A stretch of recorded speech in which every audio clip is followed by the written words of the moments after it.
Buenos dias. RGT85 here. Hope everyone is having a great day. We got a couple video game stories to talk about today. This video is probably going to be all over the place. If this is your first time on the channel, be sure to hit that subscribe button. If you enjoy video game related content, like and share and comment on the video if you really enjoyed it. But without any further ado, let's talk about the Nets completely blowing it in the first round of the NBA playoffs with the super team. I mean, wait a minute. We're not going to be petty as a Knicks fan and clown on the Nets for building a super team just to get swept in the first round. Nope. We're here to talk about video game news. The first story we're going to cover is somewhat interesting. I don't really see how well this is going to play out. I don't think it's a very good decision, but I guess time will tell with this situation. Now, obviously, the worst kept secret in gaming is the whole PlayStation Plus thing. It's not even a secret anymore. Like, Sony themselves pretty much announced that they're doing various tiers. Now, yesterday, we talked about the fact that one of my favorite franchises from Sony that's been completely abandoned and left for dead is of course Siphon Filter. I'm very excited. I hope Siphon Filter does come back. I want to revisit these games because it's been a very long time, and Gabe Logan's a cool character, even though in the first game kind of runs like he took a crap in his adult diaper. Once you look at it and see it, it's like you can't get rid of it. You can't get rid of it. But something's interesting happening with the PlayStation Plus tiers right now that Nibel over on Twitter, if you don't follow him, like he does really good work, has just posted about. All right, so taking a look at this, you can see, according to game developer sources, Sony is requiring developers to offer timed game trials for PlayStation Plus premium subscribers for games that cost more than $34. It must be 2 hours long. Developers have up to 3 months time to offer a timed trial. The change is not retroactive. These new timed trials must be available to PlayStation Plus premium subscribers for at least 12 months, according to the report. Keep in mind that these are not replacements for normal demos. Developers are still free to release demos, free weekends, etc. for everybody. Wait a minute. Now, if I'm reading this right, which I believe I am, I believe I'm comprehending it right, every game that's over, $34 has to have a 2-hour trial to the game? Every single game? If you are a PlayStation Plus premium member? Okay, now that's interesting to me, because while on the consumer level, it's not a bad thing. You're getting a 2-hour trial of pretty much every game that's going to be coming out for the PlayStation 5. That's like a main title, and PlayStation 4 included. And, in 2 hours, you could pretty much decide, okay, this game is for me, or okay, this game isn't for me.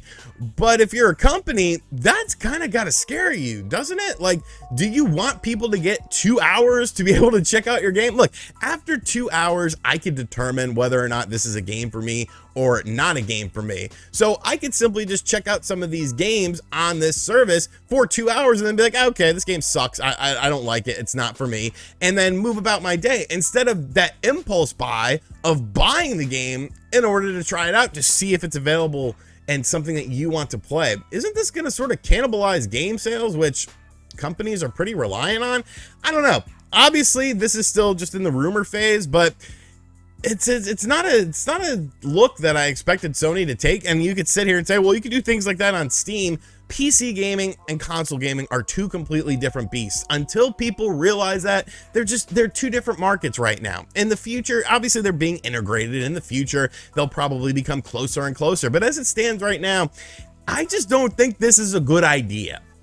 I don't think it's a good idea. Maybe it ends up being a great idea and everyone loves it, but just on the surface level, like, I've got questions about this. So let me know what you think of this in the comment section down below. Before we get into our next bit of news, I want to give a huge thank you to Surfshark VPN for sponsoring this video. Who is Surfshark VPN? I'm glad you asked. You know, it's a scary place, the internet. So why not make your internet experience much more enjoyable by using Surfshark VPN for a secure and better internet experience? Surfshark VPN is a very fast and easy to use VPN service you can use on a variety of devices. I have it on my PC here. I click a button and bam, I'm protected online. Beyond just protecting your data online, Surfshark VPN allows you to access things like Netflix and Hulu from different regions, which gives you tons of new content plus many additional features. And right now, by using the link in the description box down below and the coupon code RGT, you can get Surfshark VPN for 83% off the normal price, which is the cheapest it's available anywhere, plus an additional 3 months for free. One membership will protect all your devices from your cell phone, your desktop, your laptop, and even your PlayStation and Xbox gaming consoles. As Wu-Tang Clan says, protect your neck and protect your neck online with Surfshark VPN. And a huge thank you to Surfshark VPN for sponsoring this video. And finally, Game Boy coming to the Nintendo Switch pretty much seems like a foregone conclusion at this point. I think eventually we're going to get some Game Boy Colors, and Game Boy Advance titles on the Switch. It just makes sense. It's a Nintendo console. They have a online service in which they like to put out their retro consoles on and allow you to play these games, even though Virtual Console was a little bit better.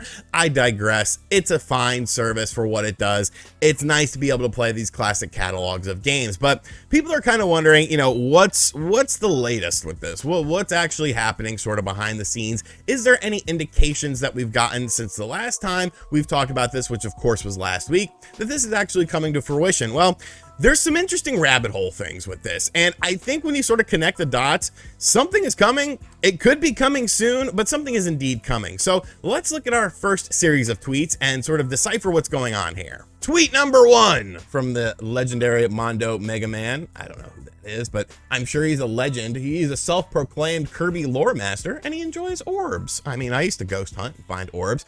But basically, they put out a tweet the other day saying, so this maintenance here a year ago was actually for Sloop, the leaked GBA emulator, same title ID.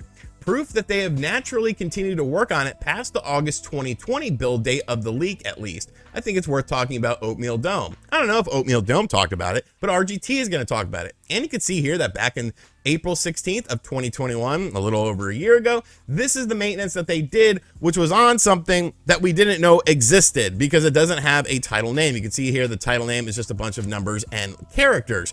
So judging it by that, this has been in development, because that was one of the main questions. The build that we saw and the pictures that we saw for the Game Boy Advance emulator pretty much indicated that that was a build from 2020. So a lot of people were like, well, how long has Nintendo been sitting on this build? If it was done in 2020, if they've been working on it since 2020, more than likely they would have come out with it now. And if it was a normal company, I could sort of agree with you, but this is Nintendo. They're not a normal company. We've seen it time and time again where they sit on things that are already done and then just decide to release it when it is convenient for them.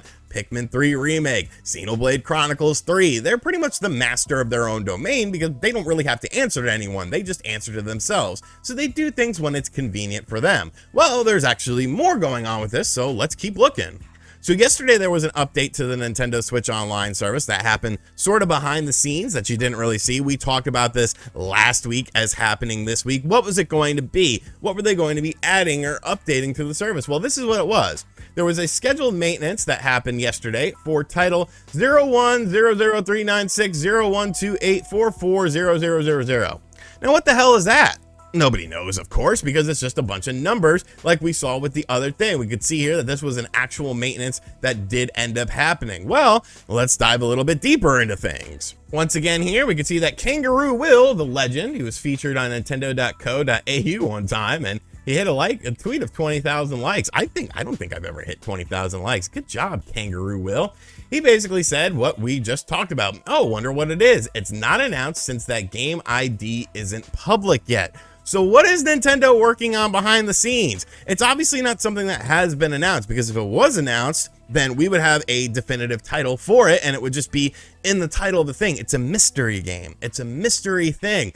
And judging by, you know, some of the things that we've been seeing, you have to imagine that this has something to do with the Game Boy Color, and Game Boy Advance stuff. Sloop in general coming to the Nintendo Switch. Now, it does look like there was something I wanted to clarify. It does look like there are two separate emulators, one for the Game Boy and Game Boy Color and one for the Game Boy Advance. I was asking about that in my initial video talking about the Game Boy Advance because, you know, obviously it's a backwards compatible system, so how would they be able to handle that? But it looks like there's two different emulators, but Sloop is pretty much the one that everyone has their eyes on right now because it is indeed that Game Boy Advance emulator. So I think something is coming soon. Like, there's a lot of people who don't believe in this at all, and like, that's cool, but I really feel like this is going to be happening probably at E3 2022 season. You know, I say E3 all the time because I'm an old man, just deal with it. What I mean by that is June, that, you know, the first week first 2 weeks of June.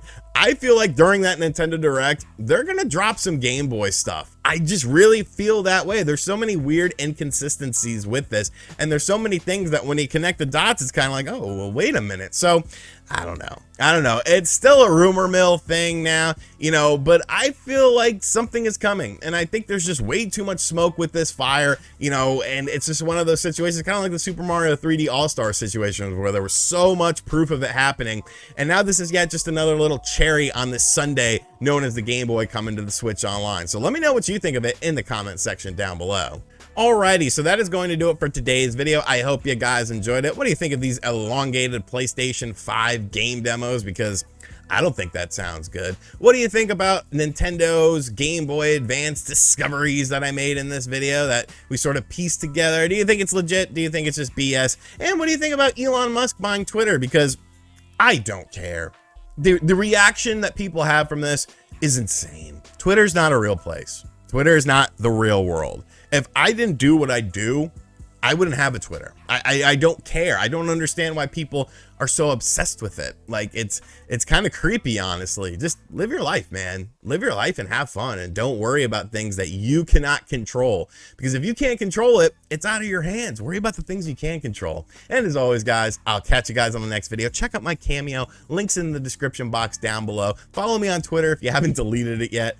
Later.